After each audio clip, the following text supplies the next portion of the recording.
Bismillahirrahmanirrahim. Assalamualaikum warahmatullahi wabarakatuh. Ya saudaraku, bertemu lagi dengan saya Cecep Muhammad Yasin, wong Kediri yang gendut imut-imut, menggemaskan dan menggairahkan. Oke, saya akan menjawab beberapa pertanyaan, termasuk pertanyaan anak-anak saya yang dalam pokok menyampaikan bagaimana menurut saya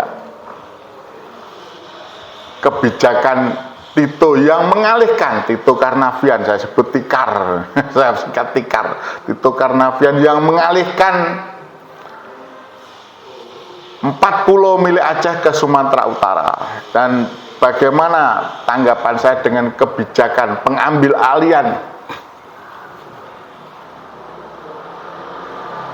masalah 40 milik Aceh ini yang diberikan oleh Tito ke Sumatera Utara ini, yang diambil alih oleh Presiden Prabowo Subianto untuk dikembalikan lagi ke Aceh.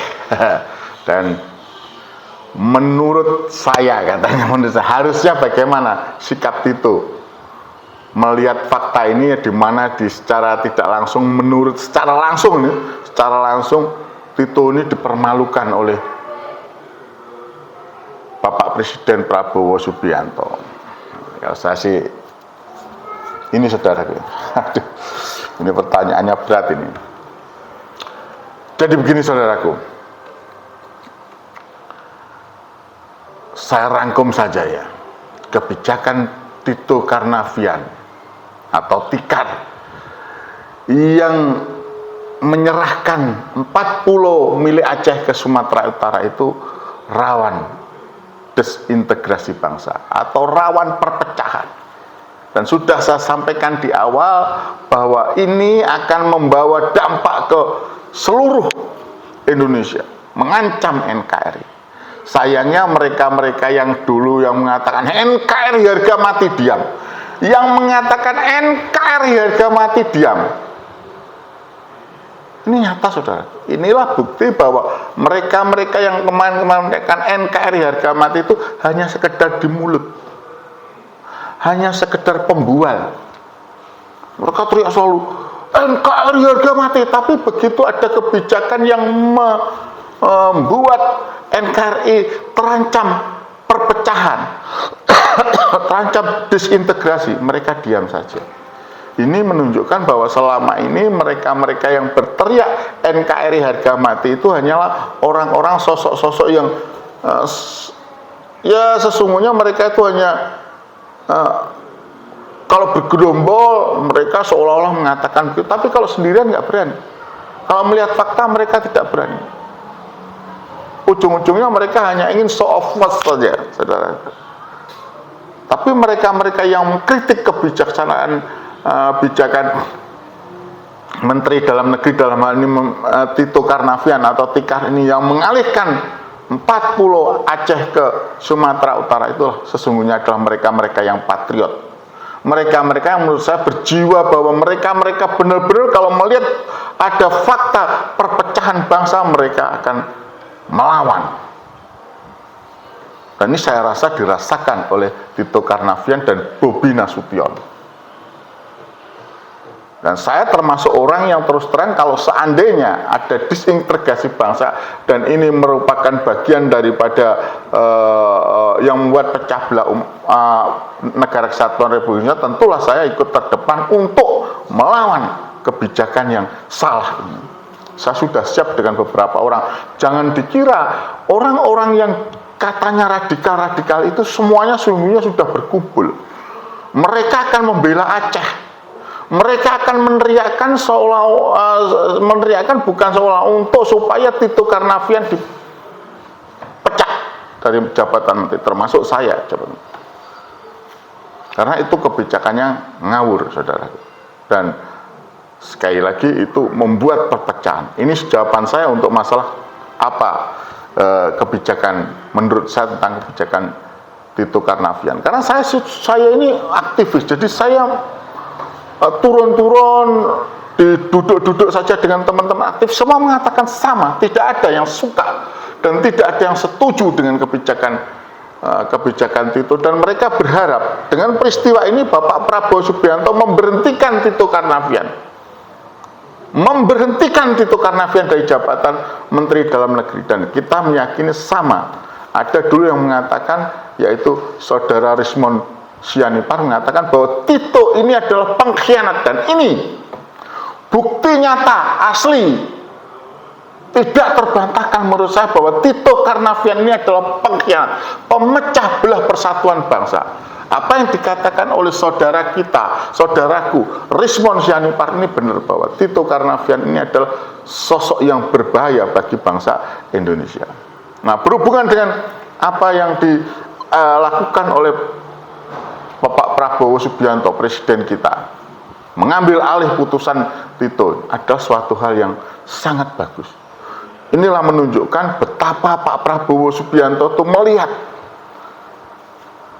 sosoknya itu begitu, menurut saya patriotis. Jiwa militernya, jiwa tentaranya, jiwa pengalamannya, jiwa intelijennya harus segera mengambil alih, karena rawan perpecahan. Dan alhamdulillah Pak Prabowo begitu cepat, begitu lugas, begitu tegas mengembalikan permasalahan 4 pulau ke Aceh.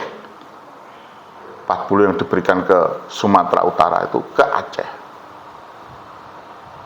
Ini adalah suatu hal yang menurut saya sangat-sangat bijak. Karena memang kenyataannya fakta. Dari kemarin sebelumnya itu masalah 4 pulau itu tidak pernah dipermasalahkan. Hanya Tito Karnavian yang membuat kegaduhan. Hanya karena kebijakan Tito Karnavian dan gedibal-gedibalnya dan jongos-jongosnya dan orang-orang yang goblok-goblok di belakangnya itu yang membuat permasalahan. Ini saya katakan. Dan mereka patut dihukum. Karena saya katakan sekali lagi bahwa inilah pernyataan yang benar, bukti yang nyata dari pernyataan Rismond Sianipar bahwa Tito itu orang berbahaya, Tito itu pengkhianat negara kesatuan Republik Indonesia, orang yang rawan memecah belah negara kesatuan Republik Indonesia. Ini yang disampaikan oleh Rismond Sianipar, dan saya terbuka, benar-benar terbuka. Saya pikir awalnya, dari mana ya kok bisa begitu? Ternyata ini, saudaraku, ini nyata. Nah, sekarang kalau sudah begini, kebijakannya dianulir dengan begitu cepat oleh Pak Prabowo Subianto, harusnya Tito itu malu. Kalau Tito seorang negarawan, seorang yang berjiwa besar, yang memang dia seorang patriot, maka seharusnya kalau di Jepang dia sudah bunuh diri, harakiri. Ya, kita perhalus saja, seharusnya Tito Karnavian itu mundur. Seharusnya Tito Karnavian dan jongos-jongonya dan gedibal-gedibal di belakangnya itu harusnya mundur. Karena nyata Pak Prabowo tidak berkenan dengan kebijakan.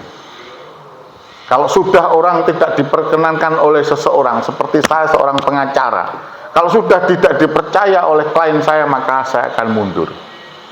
Itu orang yang tahu etika, tahu moral, menjunjung tinggi moral, menjunjung tinggi etika. Tapi kalau memang Tito tidak mundur, maka saya katakan bahwa Tito itu jiwanya jiwa pecundang. Orang yang tidak malu, tidak punya malu.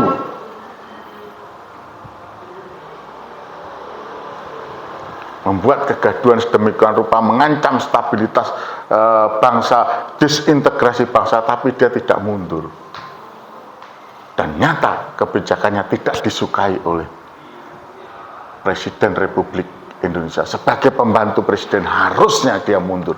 Kalau dia punya moral, punya etika, memiliki harga diri yang tinggi bahwa saya salah, maka saya mundur dan saya minta maaf, setelah itu saya mundur. Harusnya Tito minta maaf dan setelah itu mundur.